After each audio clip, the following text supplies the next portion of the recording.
Welcome, Carl. Hello, Michael. So excited to be here. Looking forward to our episode today. I want to shift some of the conversation a little to so a discussion I actually had with an advisor recently who was kind of expressing this challenge. She's hired some younger advisors in the firm in like late 20s, early 30s. And it's a well-established firm, works with some fairly affluent clientele. They have a $500,000 minimum. And her young advisors, like, good news, bringing in clients. Like, they're trying to actually hone their business development skills and bringing in clients. Bad news, they're mostly bringing in people from their own circles who don't meet the firm's minimums.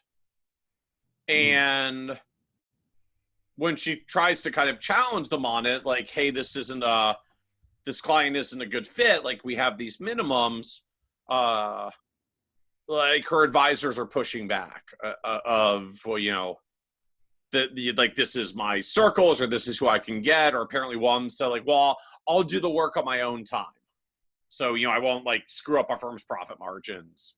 And she's really struggling with how to get them to basically honor the firm's minimums and how the business is built.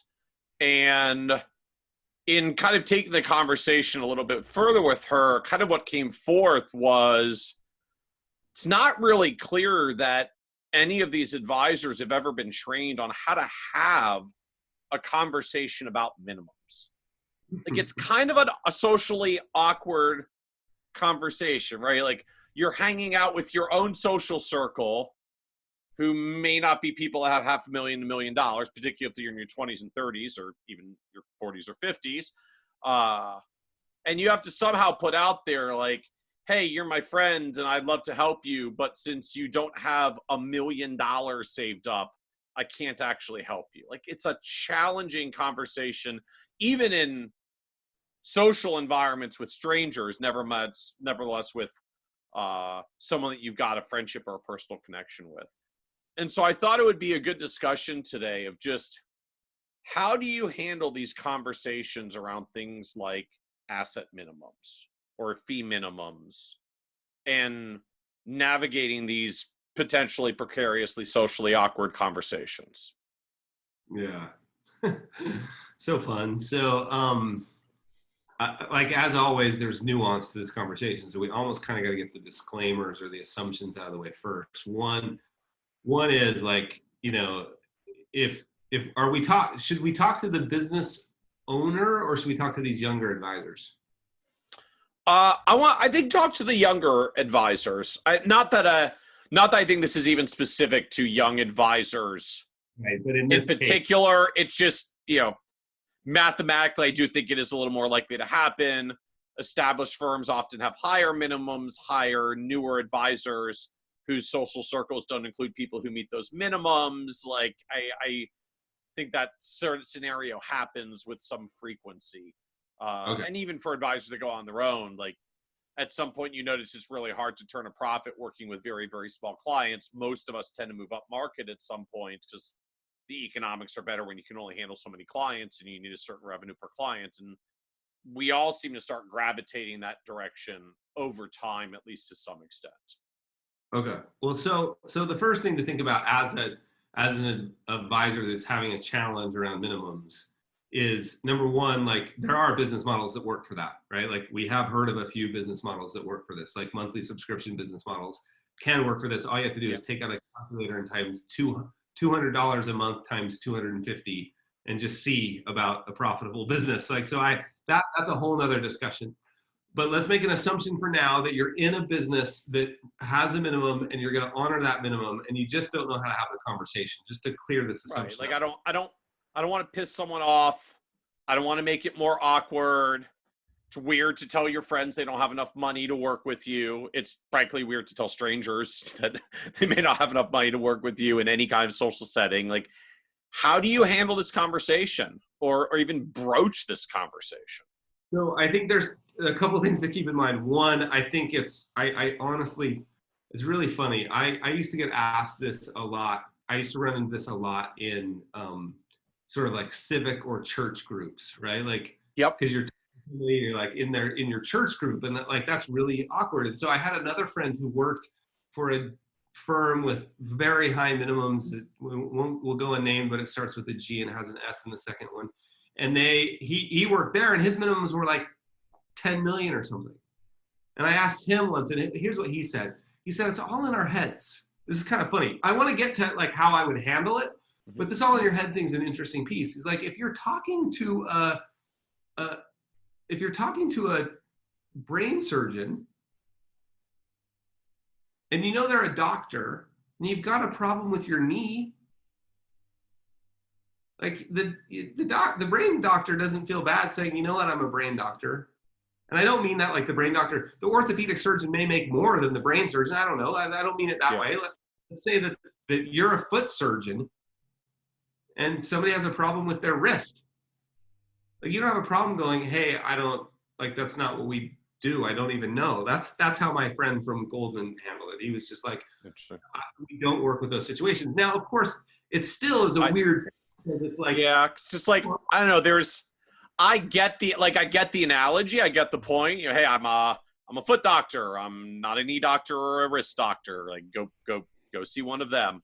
But like that, I mean, that's an expertise-based conversation. And I get it. I do think there's a difference in I mean, sort of like the expertise you need to work with, you know, deca millionaires versus the expertise you need for mere millionaires, where there are some differences in the complexity and the dynamics. Like I get that, but just, I don't know, the reality in today's landscape, money is such a loaded thing, is such a loaded subject. Like it feels almost impossible to have that conversation without it in some way, shape, or form essentially translating to you're literally not worth it for me. Like you actually don't have enough worth to be able to work with me and qualify to work with me, which is, you know, can easily accidentally be very socially belittling.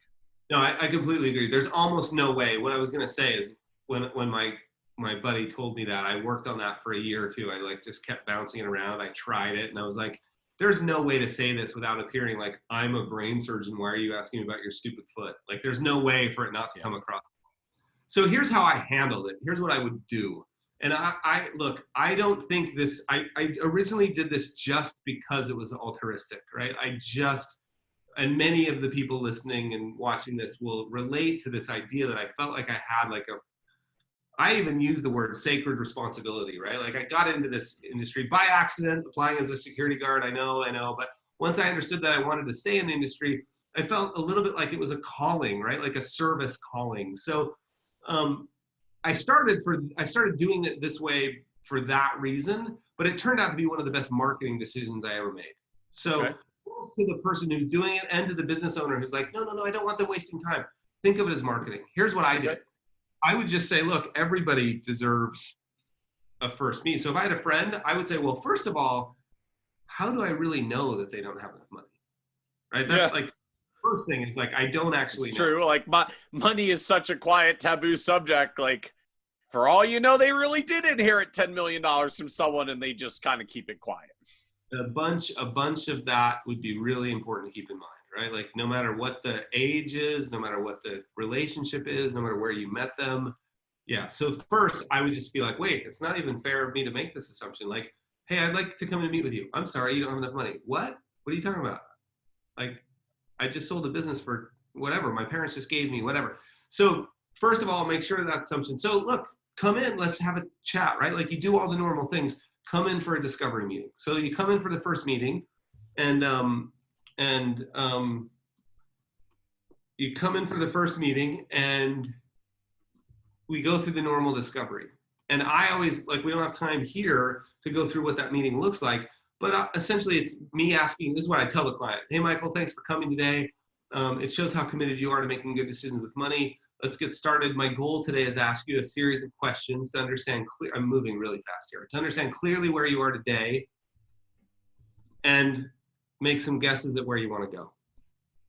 And then I'll have all the information I need so that when you leave, I can put together a plan for you. Oh, relax, Mike. When I say the word plan, I don't mean a 2-inch thick book. I mean, I'll try to keep it on one page, right? So let's get started. And then I would just dive into the questions. So in the first 10 minutes, you're going to probably know if you're judging the book by its cover was correct or not. Because you're just going to start asking him, like, tell me how much money we're talking about. I mean, how are you open to that conversation? I mean, even down to like, look, I know how to ask them, like, tell me about your work and tell me a little bit about your goals. Like, I could start sussing out if your goals are spending $20,000 a month, like, so how much do you have, right? Like this starts to feed a little. It's like, that's a hell of a spending goal. You must have a hell of a lot of assets. Yeah.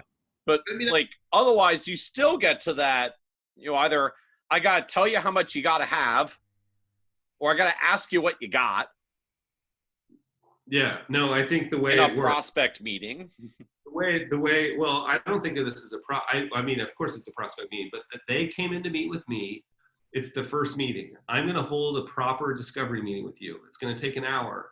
And part of that meeting is me asking, and this isn't exactly the tone or anything I would use, but part of that meeting is going to be me asking you enough questions to clearly understand where you are today. Okay. And where you want to go. And then we'll understand the gap there, and we'll have enough information to put together a plan. And when you come back in our second meeting, we'll present that plan to you. Relax, Michael. I don't mean a 2-inch thick plan. I mean a 1-page plan, right? Okay. So in that, then I dive right into the questions. And you can use Dan Sullivan's 3-year question. There's a book called The Dan Sullivan Question. Dan Sullen has some stuff on this. George Kinder has a great set of questions. Bill Bachrach and John Bowen have the question. Right, so I think you first uncover a bit about purpose and values.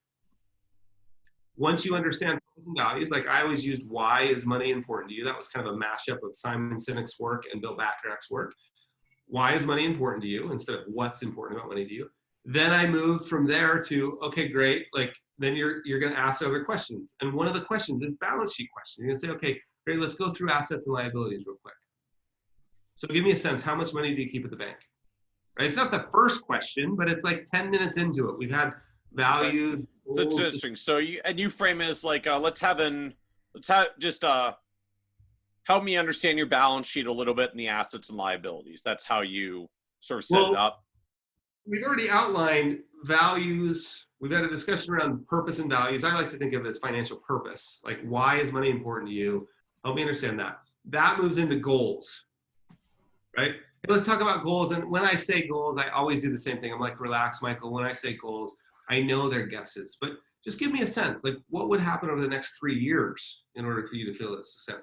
Great, let's move out a little bit. How about 20 years? Like, and we can cover all that in another episode, but like, you've got some goals now. Then it's very natural to go, okay, cool. Understand kind of where we want to go and what's important to you. Let's get really clear about where you are today. So, and I just like, there's so much gentle gingerness around this. Like, what do you have? Let's talk about your balance sheet. I would just say, how much money do you keep at the bank? Okay, cool. Let's go for one, X $1,000 in my checking account. Yeah, what about investments? You have a retirement account at work? Okay. How much is in there? Ballpark. It's fine, Michael. Just ballpark. Okay. All right. What about other investments outside of your retirement accounts at work? Do you have any retirement accounts that weren't related to work, like maybe an IRA or something similar? Okay, how much is in there? Where is it? Do you know how much? Do you know any? Like, do you have any idea about how it's invested? None of this. This is all like Sharpie level refinement, right? Right. You don't need. Like, we get so caught up in the idea that we have to get it precise. We're making 30-year forecasts at this point in rough. Like, we let go of the false sense of precision. How much is at the bank? How much is in investments? What about in joint account, in like your non-retirement accounts? Okay, great. You've got all those numbers written down. You now know whether or not this person, there's a bunch of things you know. If it's the same conversation, like personality-wise, this isn't a good fit. Right. Like, what's important to me? I want a Ferrari and I want to be the most powerful person in my neighborhood. All right, well, that might be a good fit for you, but for me, it wasn't. So you know all these things, but now let's pretend just like minimums. We're focused there. It's clear now the minimum is going to be an issue. I just continued down the path. Okay, great, cool. Tell me what else. What other, do you have an accountant? Do you have an attorney? Have you had any of your estate planning done? Like all the normal questions you would ask in a discovery meeting. Great, Michael and Sally, it was great to meet you today. Let's do this. Give me 4 or 5 days. I have everything. Is there anything else? The last question always was, is there anything else I should know that would be important? Okay, great. Great to meet today. Let's do this. Give me 4 or 5 days to put together a plan. I think I have everything, all the information I need. And let's just have you come back in and we'll spend another 45 to 60 minutes together and I'll present to you sort of what I think you should do from here. Like I've got a clear picture of where you are today and where you want to go. I know that gap. Give me a couple days to put together a plan. And I'd say that the same way I would say it to somebody who told me they had 25 million or whatever, right? Mm-hmm. Then they come back in, like you already know, the moment they walk out, you sit down and write out a couple bullet points. Yep. Pay off debt, start investing $25 a month at Vanguard. Yep. Fully fund your 401k at work. Right? And you can't work with me, but you type those out, you put them on a formal little letter, like 1-page plan, as formal as you want it to be, on your letterhead or not, whatever. Same thing you do for a client you want to keep.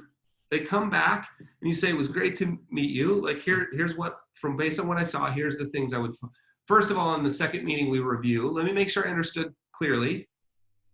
Because if anything here, if I missed anything, we may need to go back, because all my advice to you is based on that I got this right. Boom, boom, boom, boom, boom. You told me that time with your family, mainly outside, serving in the community is most important.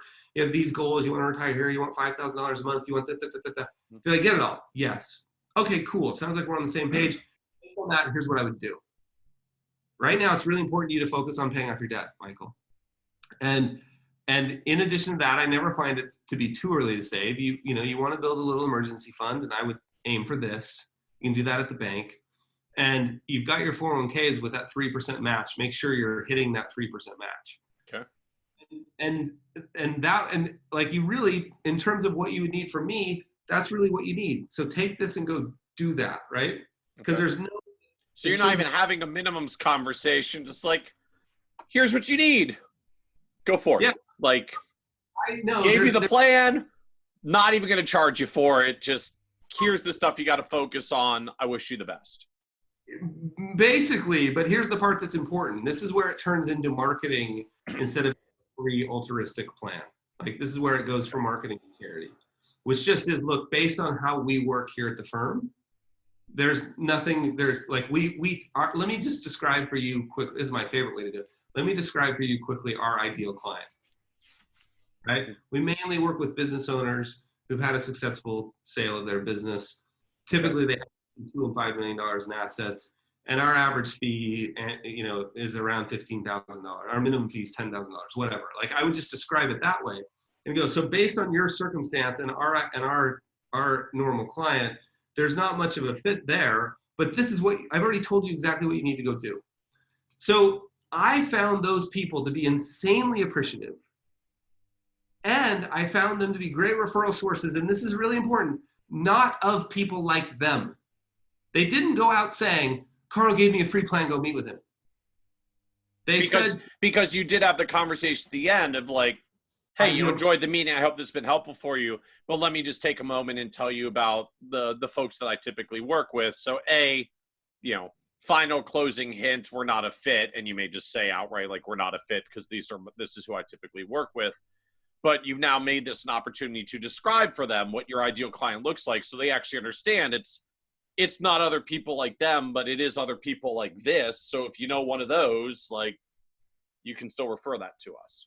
Yeah, and I don't think you ever even have to use the word like, you don't meet my minimum, you don't have enough money. You just say, here's, like, I just gave you tremendous value. Here's our ideal client. I know some firms that have ideal client like profile cards almost, like that they can give to people. Like whatever you want to do, like I could imagine sliding that across the desk and go, look, here's our ideal client.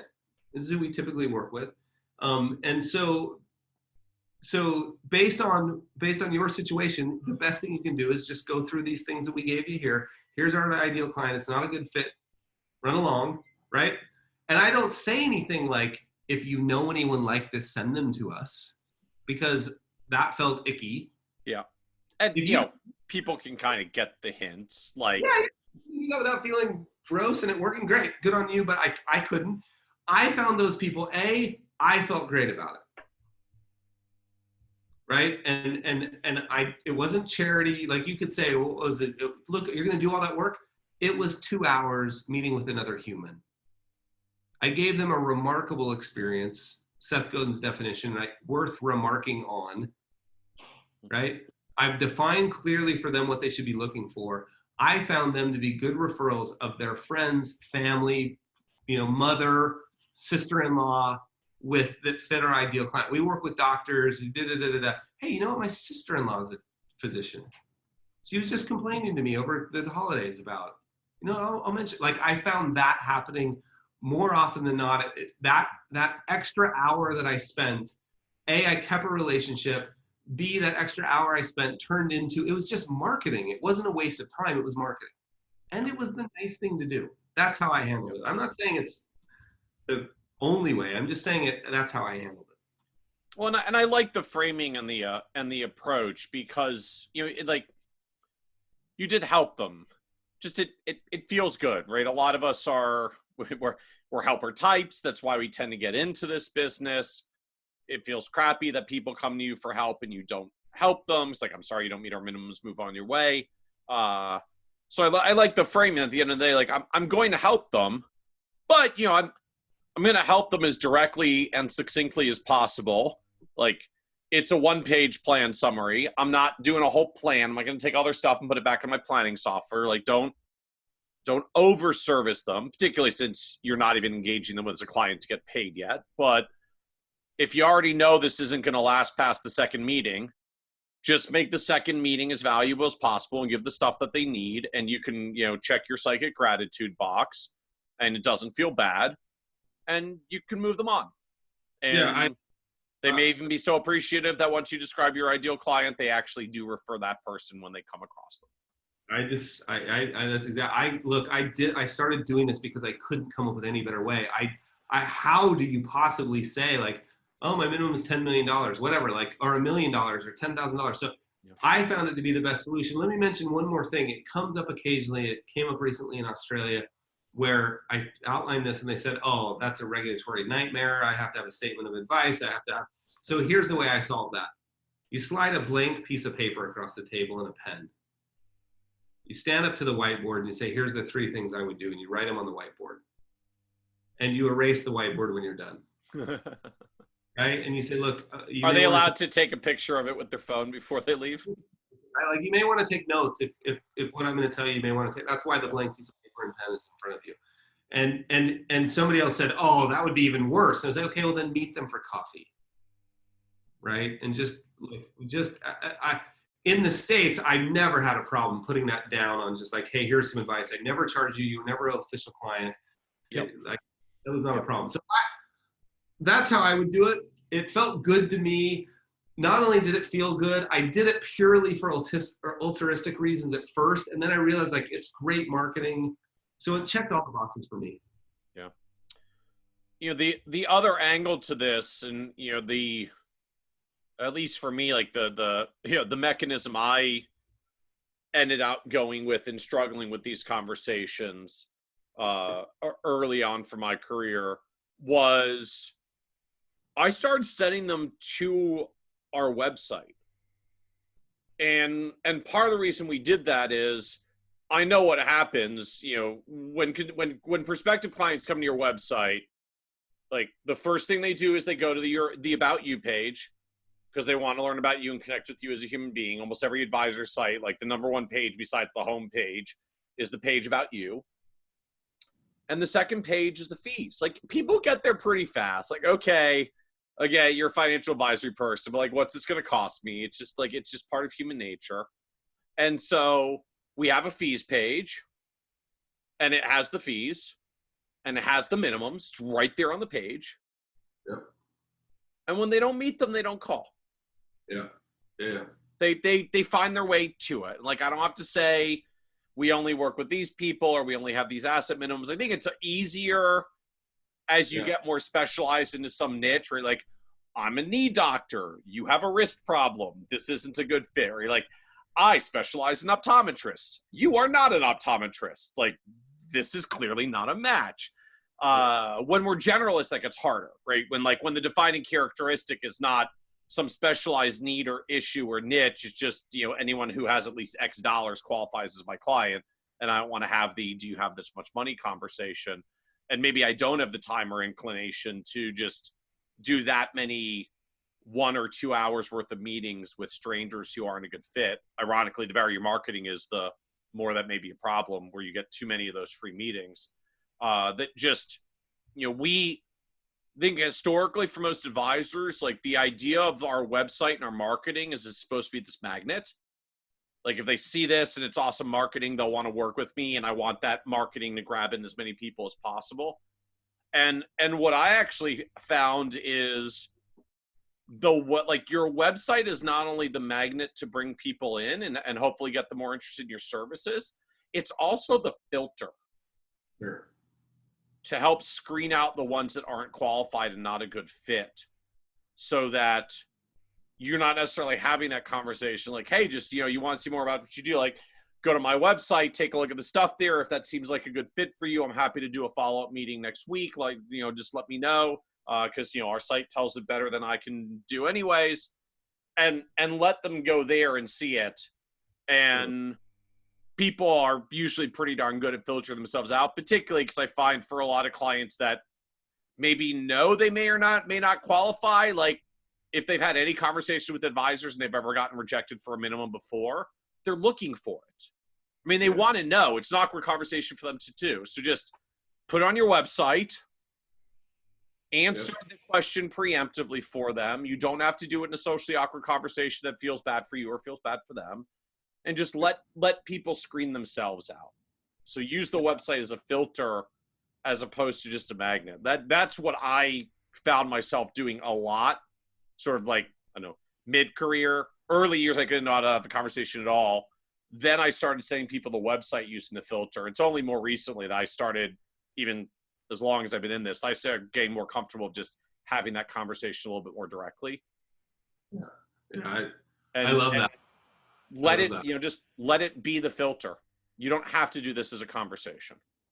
Totally. I love that. And I think the one thing you could add to that as I was thinking through this is I would love to see more advisors pages. Instead of saying fees, I'd love to see ideal client, right? Like, or who we, or something. And a description, the thing I would add to that is just at the bottom, like, if this isn't a good fit for you, may I suggest, we've written this white paper or this book, or we do this newsletter. Like, I would just, like, if they could leave with something valuable, because that's the other way people have done this, is like, hey, I'm not a good fit, but you know what? This book is awesome. Like, do you have a standard just hand to people? Like Dan Goldie's The Investment Answer, or any of those good books. I'm actually a fan of Ramit Sethi's I Will Teach You to Be Rich. Yeah, totally. And I know if you like Richest Man in Babylon, there's a couple of good books out there. Think and Grow Rich by Napoleon Hill. I think those are great. And if you can on your website have something you've written that puts them in orbit that they can share with people, like, you're just trying to increase the odds that people land at your website and go, that's me. Yep. Right. The more people that hit your website, the more chance there is of them going, that's me. So yeah, I love that. That's a great idea. Well, thank you for the discussion, Carl. I hope it's helpful food for thought for folks that have listened and maybe have trouble navigating this conversation. Amen. Thanks, Michael. Amen. Thank you, Carl.